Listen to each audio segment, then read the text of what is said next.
You're listening to Beyond the Plate with Andrew Kaplan. This sounds so weird. You're listening to Beyond the Plate with Cappy.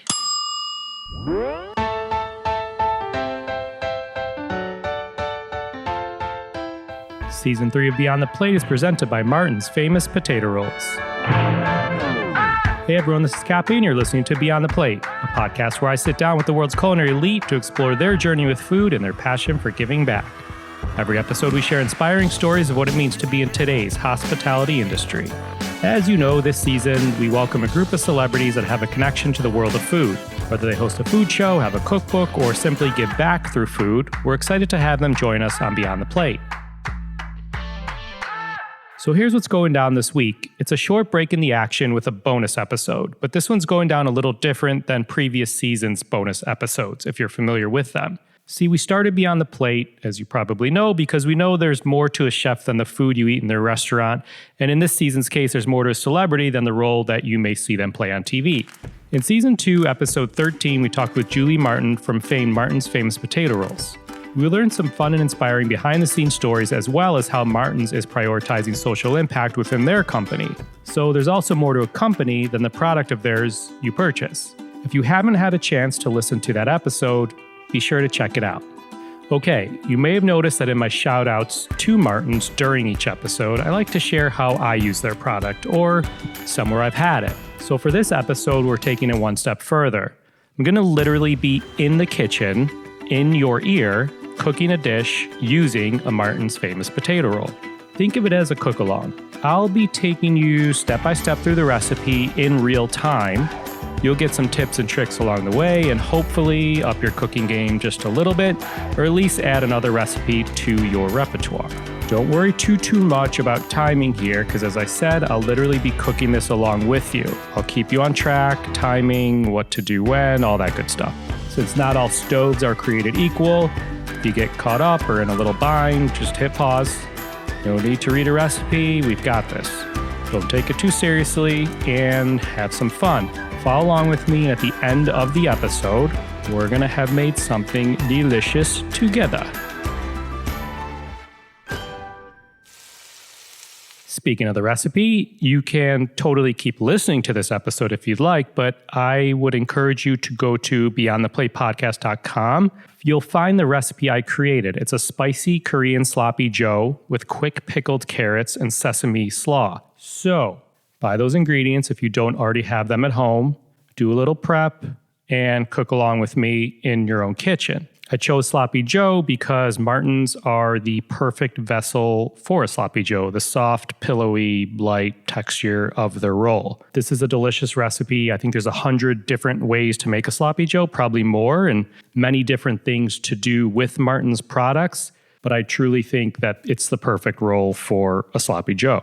So as you've heard me say about Martin's, it's the #1 branded hamburger roll in the United States. It's helped many chefs and restaurants win top honors in burger contests coast to coast.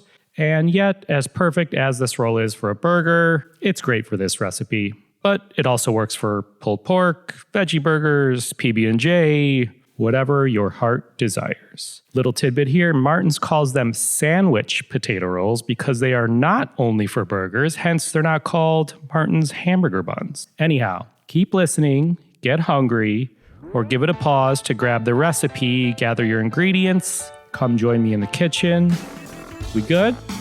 All right, I'll stop here. Please enjoy this recipe as we go beyond the plate for this bonus episode with me in my kitchen. All right, we're in the kitchen. Everybody ready to do this? By now you should have gone to beyondtheplatepodcast.com and printed out or taken a screen grab or however you do things. The recipe for the spicy Korean sloppy joe with quick pickled carrots and sesame slaw. I'm gonna lay out this recipe for you all so you know what's coming, what to expect. But as I mentioned, don't take this too seriously. Let's have fun. I'll cook along with you. You could stop and start and pause as you need to. Don't get too, caught up in any parts of the recipe if you're behind or ahead. We got this. It's gonna be delicious, I promise you. I am going to do a quick roll call of ingredients. So you can pause at this time if you need a moment to pull those ingredients if you haven't done that yet, or if you forgot an ingredient, and I'll rattle off some cooking equipment as well. So if you need to grab something from your cabinet or from your pantry, feel free to do so. This basically right now is something in the industry we call mise en place, which loosely translated in French means everything in its place. So we're gathering everything in front of us so we don't have to make those trips to and from, cabinets and refrigerator and running all around our kitchen like a chicken with its head cut off. All right, ready to rock? So you should have in front of you your rice vinegar. You could have it measured out. You could have it in the bottle. I have mine in the bottle, and I have a measuring cup nearby. You'll see at the end it says divided. If you see divided after any ingredient, it means we're using it in more than one place in this recipe. So your rice vinegar, you want to have at least a cup and a couple tablespoons more. We are going to use a quarter cup of water. You do not need that measured out. It can be loose. You could run to the tap, to the sink if you need to. You should have a quarter cup of sugar. I have a bag of sugar with a quarter cup measure nearby. You should have your salt. I always have salt and pepper when I cook. I have a little ramekin of kosher salt. It's what I prefer. You should have shredded carrots. I'm using store-bought shredded carrots, a little sack of carrots. If you grated your own, totally fine. You should have 2 big handfuls. Again, we don't have to get too serious and uptight about this. 2 big handfuls, about 2 cups of a shredded coleslaw mix or thinly sliced green cabbage. My store was out of the shredded coleslaw mix, so I bought a head of cabbage and I thinly sliced it. I think I wound up using a quarter to a half a head was plenty for this. Sesame oil. If you have toasted sesame oil in your cabinet, totally fine. Vegetable or canola oil, that's to cook the ground meat in. It's a higher temperature oil, which is good, what we're looking for. Honey, I have a honey bear on my counter. This is just to counteract some of the acidity in the oil and vinegar sesame slaw. Sesame seeds, raw or toasted, either one. Toasted are gonna add a little more flavor. You could use black sesame seeds if you want. I have black ones. I think they add a beautiful appearance to things. I don't think they have a ton of flavor, but they look good. Ground beef. I have my ground beef out on my counter. I use an 80-20 blend. If you like the leaner stuff, by all means. I am not part of the ground beef place. Scallions, green onions, whatever you want to call them. I have 3 of them. Mine are already trimmed, and we can go through how to slice those if you want, but essentially the more white and light green part should be really thinly sliced, and then the darker green part should be cut about a 1/2 inch or 1 inch pieces. I think they break down and become tender a little more easy. I love the green part though. I cook them last minute, as you'll see. Into the fancy stuff. We have the gochujang, which is a Korean all-purpose paste, if you will. Resembles miso in its appearance. It's red, it's spicy. The container looks scary because there's fire and chilies and all this stuff. There's tons of different brands of this. There's local brand. There's a local brand out of Brooklyn right now. Stores like Whole Foods should have it. To be quite honest, I live in Chicago and there's a Mariano's grocery store. They had gochujang. If you have an Asian market nearby, if you're in LA, Austin, New York, Miami, this is not that hard to find, but as always, you can find the stuff and somewhere like an Amazon or whatnot. Maple syrup, I use the good stuff. If you like the not good stuff, you can use that too. Brown sugar, pourable brown sugar, whatever you like to sweeten it with. Don't get too crazy about it. I'm using maple syrup, I like the flavor. Soy or tamari, I like tamari. I think it's a little less salty and harsh tasting than soy. Tamari has little to no wheat in it, and soy has wheat in it. So I'm not a doctor, but usually people with a gluten intolerance can consume tamari. It's usually found in Japanese cooking, whereas soy is more in Chinese cooking. Hot tap water, just get it out of the tap. I'm not going to tell you what temperature it needs to be. And then, of course, our Martin's famous potato rolls, the sandwich potato rolls. I don't toast these. I think they're so pillowy, light, and delicious as is. If you like your buns toasted, by all means. There's also a really interesting technique called cold toasting that a chef friend of mine named Adam Perry Lane does. And if you stay tuned to the end of this episode, I will kind of explain what cold toasting is from Adam. Equipment-wise, I'm gonna run through it really quick. You should have, and pause if you need to, You should have a small sauce pot or skillet to heat up the brine for the quick pickled carrots. Have a bunch of spoons, cereal spoons type spoons. I'm using a little whisk to make the sloppy joe sauce. If you have a fork, totally fine. Have a couple measuring cups, measuring spoons. I always like to have a couple mixing bowls. In this case, I honestly grabbed a cereal bowl for the carrots and to mix the sloppy joe sauce. So I have two. I have a medium mixing bowl that we're gonna mix the cabbage, the slaw with. And I have some tongs if you want to mix the cabbage. Then I have a medium to large size skillet to cook the sloppy joes. I'm using a medium. It's a 10-inch nonstick skillet. It's just what I prefer. If you don't like nonstick, you don't have to use it. If you have a bigger skillet, you can use it. I wouldn't go much smaller because if you crowd meat in the pan, it tends to steam and not really like cook and brown. And then I use a potato masher to smash up the meat. You could use a wooden spoon. I just like to use a masher. I think it's a great tip that I learned from the boss lady, Rachel Ray. And then let's have a rubber spatula or wooden spoon to mix that sloppy joe once it gets cooking. All right, you ready to rock on this? Let's do it. Let's take our small sauce pot over medium high heat. And we are going to add 1 cup of rice vinegar. I'm pouring my rice vinegar into my measuring cup.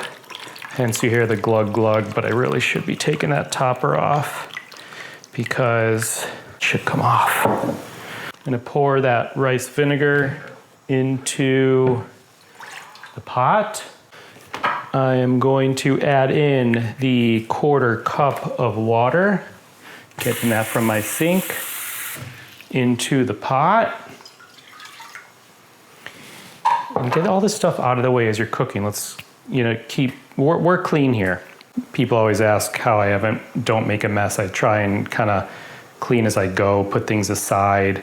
That rice vinegar I'm using again, so I'll keep nearby. And then we're gonna add the sugar. We are doing 1/4 cup of sugar. So I'm gonna pour that sugar. I'm gonna measure it out. Dump that in the little pot. And then we are going to add the 2 teaspoons of salt. If you don't like things that salty, add a little less. I'm not gonna stop you. I just think it helps bring out the flavor. All right, got it. We got the rice vinegar, we got the water, we got the sugar, we got the salt. Give that a little mix. You're cooking over medium high heat. Give that a little mix, but keep an eye on it. Once it comes to a simmer, you're going to want to keep mixing. Once it simmers, usually the salt, the sugar has dissolved or is starting to dissolve. So we're gonna let it cook for another minute. While that's coming to a simmer, we're gonna take our carrots. We're using 1 cup of carrots, as I mentioned. I have a little sack here of carrots. I'm gonna add mine to, you want a heat-proof bowl, basically.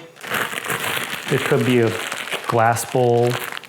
Be careful with a metal bowl. You should be fine, but sometimes it reacts and people pick up a flavor, but I'm getting kind of picky about it. So don't worry. Again, I'm just using a cereal bowl and I'm gonna set that. I'm gonna give my brine another little mix. It's starting to get warm there. Got my carrots. And then why don't we go ahead, start with the slaw, if you guys are okay with that. While that brine is coming to a bubble, we'll start the slaw, and if we need to put that aside, we can.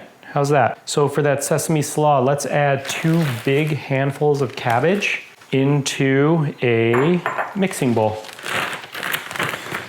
I have mine in a plastic bag. 2 big handfuls of cabbage there. Again, work clean. I'm throwing away garbage as I go. I'm putting away the sugar as I go because I don't need it and it's just taking up space on my counter. Got my carrots, the ones I don't need, set aside. Good, all right, got sesame slaw. We have the 2 cups of cabbage in the bowl. We're gonna add 1 tablespoon of rice vinegar. Have that measured out. And then we're gonna add 1 teaspoon of sesame oil. I have my teaspoon measure right here. If you're not a big sesame fan, you could add a little less. Cook to your taste, cook to your preferences. If you like things spicy, add spice. If you don't like spice, cut back on the spice. We're gonna add 1 tablespoon of vegetable oil. I'm gonna measure out my vegetable oil. 1 tablespoon there. And then we are going to add a drizzle of honey. If you don't love honey, don't add honey. I'm not gonna stop you. Hey, guess what? I grabbed the wrong honey bear from my cabinet. This one was already closed. There's the open one. All right, I'm gonna do a drizzle. My drizzle's like a, I don't know, 1/4 to 1/2 of a teaspoon, but I like things sweet in my savory, so I'm keeping an eye on my brine, by the way, and it's starting to come to a bubble, so I'm keeping an eye on it. But as I do that, I'm gonna take my sesame seeds. I have 2 teaspoons of sesame seeds. I'm gonna add that to the slaw. 1, 2. I'm measuring in my hand now, by the way. I'm just kind of eyeing it. All right, I'm putting that on hold. I'm putting the slaw aside. My brine is starting to come to a simmer. I'm gonna give it a nice stir. Keep an eye on it. Don't put your head right over it because it's vinegar and it'll sure wake you up a little bit. All right, I gave it a stir, the bubbles kind of settled. Let's give it another minute. While I'm giving that a minute, I'm gonna season our slaw. A little pinch of salt and a little shake of the pepper mill. And then take your tongs if you have them. You could use your hand, you could use a spoon, and give that sesame slaw a toss. That looks good. Again, sesame slaw, we have 2 big handfuls of shredded coleslaw mix or cabbage. We have 1 to 2 teaspoons of sesame oil, whichever you want. We have a tablespoon or so of vegetable oil, a drizzle of honey, and a couple teaspoons of sesame seeds. Also season that up with salt and pepper. And I am gonna give it a taste because we should taste as we go to make sure it's all good to go. And that's delicious and even better than the first time I made it, which is exciting. You hear me in the fridge. I'm putting that away because I want it to get chilled. I want it to be nice and cold and crisp. You could make this the day before, but quite frankly, it's gonna start to wilt a little, that cabbage. So I'd make it, I don't know, while you're making the recipe, an hour before. But again, if you need to save time, totally fine. Okay, ready? Brine is done. It's been bubbling for a minute or 2. Just give it another stir to ensure the salt and sugar are dissolved. Be careful when pouring. I'm pouring the brine over the bowl of carrots. Be careful not to spill, it's hot, okay? Took my dirty pot to the sink, gave it a rinse, and set it aside. Careful with that bowl. I have my bowl of carrots with the brine that's still steaming over it. Not every carrot is covered, but as the heat hits the carrot and kind of wilts out, I promise you these carrots will be completely submerged. Let's set these carrots aside. We're gonna give them a little bit of time, to be honest. I would like them to come to room temperature in 10 or 20 minutes and then put them in the fridge. But truth be told, I don't know that's gonna happen. So they're still gonna be delicious and pickled carrot. I would like them chilled and crunchy and delicious, but they may not be as chilled, to be honest. So you could make these more ahead of time or the day before. They'll last in your fridge for at least a week, maybe even more. All right, we got our slaw done, we got our carrots done. How's that for timing? On to the sloppies. Let's get our sloppy Joe. What should we do? We could do this, to be honest, you could do the sauce now or you could get the meat cooking. Let's get the meat cooking so we could kind of do this in one fell swoop. I have my 10-inch skillet over the heat. I'm gonna turn that on to, let's call it medium high. I don't have my fan in my house on now. It's gonna be loud with the microphone, but I'm gonna turn it on in a little bit. You should still be able to hear me and we should be good to go. So as that's heating up, again, let's make sure all of our Sloppy Joe sauce ingredients are ready to rock. First of all, my ground meat is sitting right near the stove. So when that pan is hot and I add my oil, I just add the beef and it's good to go. Before the Korean Sloppy Joe sauce, again, I have the gochujang, I have the maple syrup, I have the soy tamari, and I'll grab a little bit of hot tap water when we're ready for it. Also using some rice vinegar for that. So that's why we kept that rice vinegar nearby from the brine. And we will use a small bowl to mix all those ingredients together. You can use a fork. I have a cocktail whisk that I like to use, but it's totally fine. That gochujang is gonna be like pasty. So once you add the liquids, just stir it kind of gently so it doesn't slosh all over. And once you add that hot tap water, it should be pretty good. Okay, that pan's been on there about a minute, should be hot. I'm touching mine, I'm kind of holding my hand about 5 inches above, and you should feel heat. You should be able to hold your hand there for a little while, but not burn yourself. I'm gonna add the tablespoon of vegetable oil. Adding that to the pan now. The meat is ready to add when that oil looks shimmering.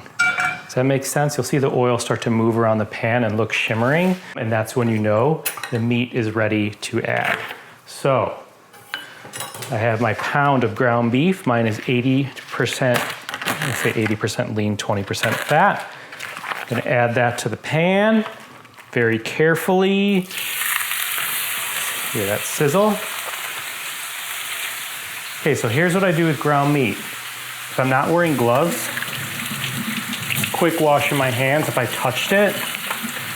If not, and you used a utensil, you're smarter than me. So here's what I'm doing. Ground meat is in the pan, it's sizzling, and I have my potato masher, and I'm gently mashing the meat in the pan. In about 3 or 4 minutes, this meat should look pretty good and cooked with no more pink. I'm mashing. If you have a wooden spoon, kind of take the back of it and break it up. You want it to get to the consistency of taco meat or so. Just shake in the pan just to evenly disperse it. And again, we're using a pound of ground meat here. If I had more than this, it wouldn't cook properly. It would probably steam because the pan would be too crowded. But you could always use a bigger pan if you're doubling this recipe or you happen to have more than 1 pound of ground meat. I'm sitting here smashing this ground meat up. It's pretty good and smashed. I'm gonna give it a break. I kind of evened it out and so it's fully covering the bottom of the pan. My heat is still on medium high and I see it already starting to lose its pink color and it's kind of simmering around the edges of the pan. That's some of the water steaming off and it's some of the oil and the meat and the oil that I added to the pan cooking this meat. So I'm gonna give it another minute or so, and once I see that meat progressing and not as red, I'm gonna give it another stir to make sure it's nice and broken up. While that's doing that, let's get going on the sauce really quick. Bear with me, you're doing fine, don't worry. Pause if you need to, all good. I have my gochujang. I have two hearty tablespoons I'm gonna use here. If you like spice, feel free to use 3 tablespoons, but this stuff is spicy. Try it raw if you want. It's pretty hardcore. If you like spice, again, add closer to 3 tablespoons. By the way, there's a great article on gochujang in the Chicago Tribune. Nick Kindlesberger, I believe is his name, wrote. He interviewed Bill Kim, who's a fantastic Korean chef here in Chicago, and they kind of break down what is gochujang versus its sister ingredients, I'll call them. There's samjang and there's some others. Sorry, I digress. 2 to 3 tablespoons of gochujang. I'm adding 2 tablespoons of maple syrup.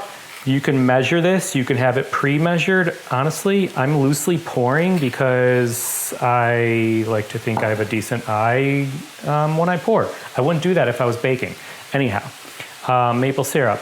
I'm gonna do 1 tablespoon of soy sauce or tamari. I'm using soy. Kind of adds that Asian flavor to it.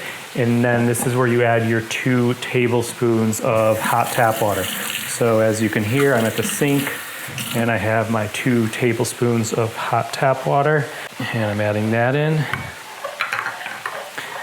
And also we're gonna add in the 1 tablespoon of rice vinegar. I don't wanna forget that. You have your rice vinegar still out on your counter from when we used it earlier in the brine. 2 to 3 tablespoons of gochujang, 2 tablespoons of maple syrup or brown sugar, 1 tablespoon of soy or tamari, a couple tablespoons of hot tap water, tablespoon of rice vinegar. Dip your little pinky in it if you want. Give it a try. Say, ooh, that's spicy. And ooh, that's delicious. But we're adding it to raw meat, right? So it'll pick up. All right, I'm back to the ground meat. It's nearly cooked through. You want to stir it gently because you may have accumulated fat or liquid. I'm now switching from my potato masher over to a wooden spoon.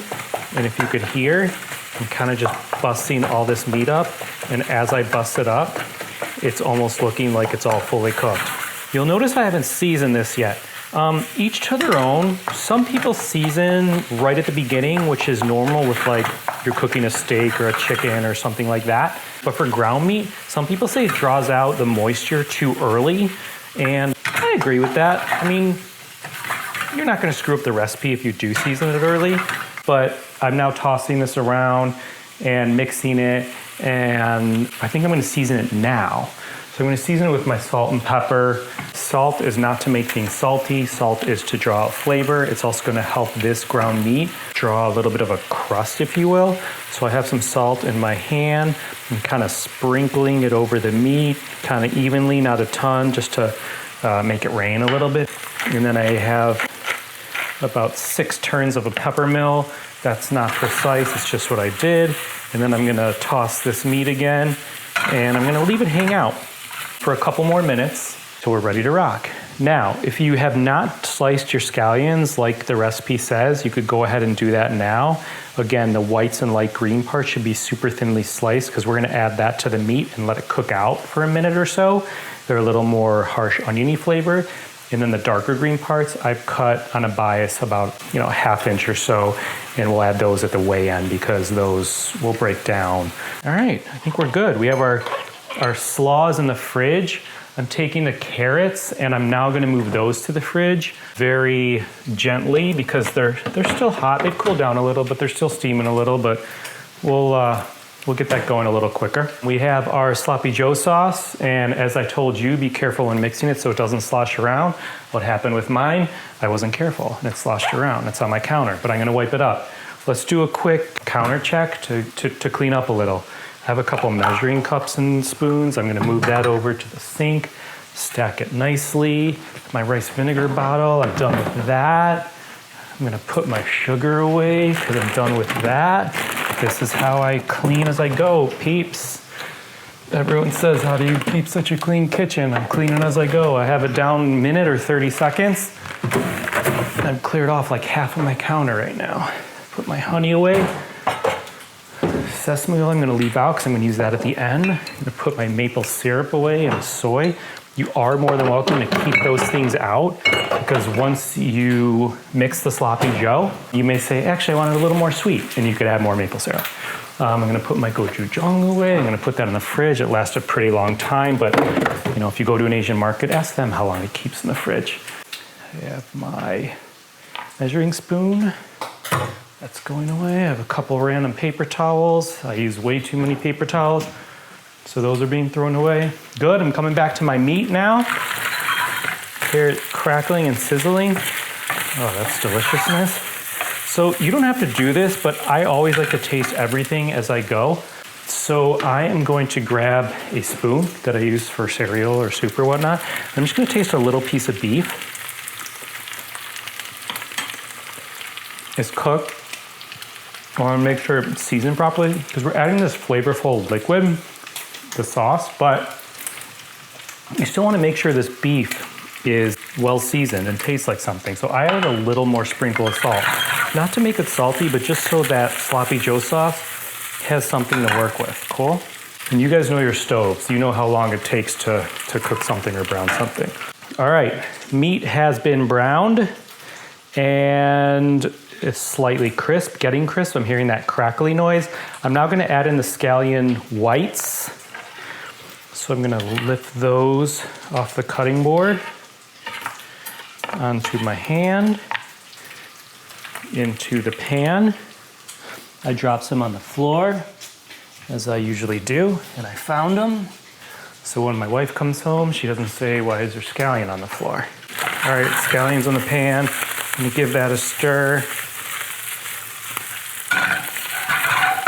let those scallions cook out for another minute or so. And once those scallion whites cook out for another minute or so, we're going to add the sauce mixture to the meat, turn the heat to like low, medium low, and kind of let it do its thing and stir together for a minute or two. And then once that does its thing, actually, you know what? We'll add the scallion greens in with the sloppy joe sauce. Cool? In about 30 seconds, we're going to add the sloppy joe sauce. We're going to turn the heat to low, medium, low. Be careful, because if your heat is very hot, that sauce may splatter. And if you're like me, you forget to wear an apron, and then you get oil stains on all of your clothes, and you learn your dry cleaner's, first name, because you see them so often. All right, meat's looking good. Let me give it one more stir.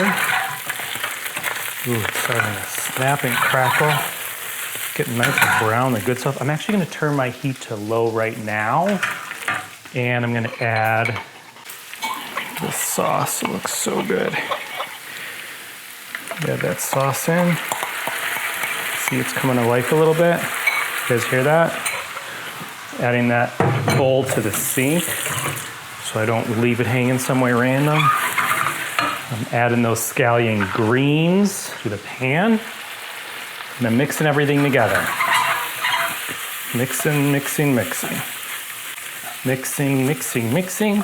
Oh, this looks good and smells delicious.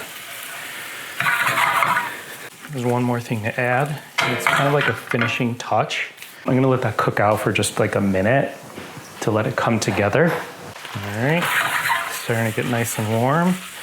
So I add sesame oil to the end of this, but before I do that, I'm gonna take a taste of it, because if you don't love sesame, you don't need to add it. It's hot, so be careful. And it's delicious. So, I love sesame oil. I'm gonna finish it with about a tablespoon of sesame oil. Feel free to measure it. I'm just drizzling mine on. I think sesame oil is a great finishing oil because it really does have a strong flavor. So I drizzled my sesame oil on. You don't want it to be oily, you just want it for flavor. And you should smell it right away. Don't add too much, start with a little. Again, it's really strong. I'm gonna taste it again. Yeah. We're there. Okay. I'm turning this to super low just to keep it warm, and we're there. All right, let's grab your slaw out of the fridge, your sesame slaw. You're gonna grab your pickled carrots as well out of the fridge.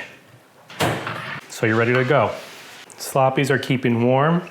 We have our sesame slaw out of the fridge. We have our quick pickled carrots out of the fridge. I have our Martin's famous potato rolls. Again, I am using the sandwich potato rolls, not called burger buns because they're for way more than just burgers.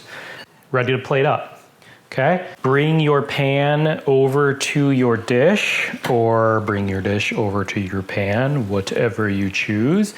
And I think you're good with like, I don't want to sound silly, like a third of a cup or so of this filling, but just divide it evenly, however you want. I'm using a spoon to just gently spoon over this sloppy meat onto this bun. And don't forget, it's a sloppy joe, so you don't need to be super clean about it. You'll notice oil in the pan. The meat has oil in it. We added oil to the pan. Don't worry, just tilt the pan one direction or another. You're fine. Wow, this smells so delicious. And someone just walked in my house and said, ooh, it smells good. I have the meat piled up. I'm gonna take some of that slaw. I'm gonna give it another mix just so it's nice and well coated with the oil and vinegar and everything. I'm using like a couple tablespoons or so, but again, I'm not with the slaw, please. Grab about a tablespoon or so of those carrots. You don't have to use all these carrots. Place them on top. Oh my gosh, this looks delicious. And then you want to get your phone out, get your Instagram photo. You've already seen mine. Snap, snap. And don't forget, like I said earlier, that Martin's potato roll, leave the hinge on the back. So when you open the potato roll, you don't try not to separate the top from the bottom. You want it to still be attached, which is even more perfect for the sloppy joe, because when you close it, it looks even better. There you have it. Thanks for cooking along with me. That is your spicy Korean sloppy joe with quick pickled carrots and sesame slaw. Thank you for tuning into this bonus episode. To learn more about Martin's Famous Potato Rolls, visit their website at potatorolls.com or follow them on social media at Potato Rolls. Martin's, we thank you.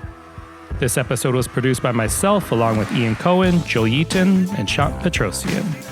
We'll be back next week with our regularly scheduled episodes. You can find me and keep up to date with this podcast across all social media platforms at On Cappy's Plate or go to beyondtheplatepodcast.com. Beyond the Plate is on Twitter at BT Plate Podcast and Facebook. Please rate, review, and subscribe to this podcast on your listening site of choice. Thank you for listening to Beyond the Plate. I'm Cappy, and remember, there are never too many cooks in the kitchen.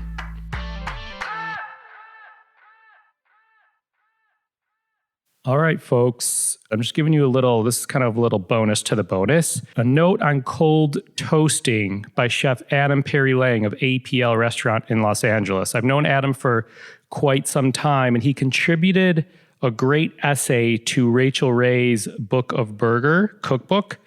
And I was kind of fascinated with his cold toasting technique. I didn't do it with our Sloppy Joe recipe. I don't think it's fully necessary, although I'm sure it works. Adam claims the bun is often overlooked for a burger or a sandwich.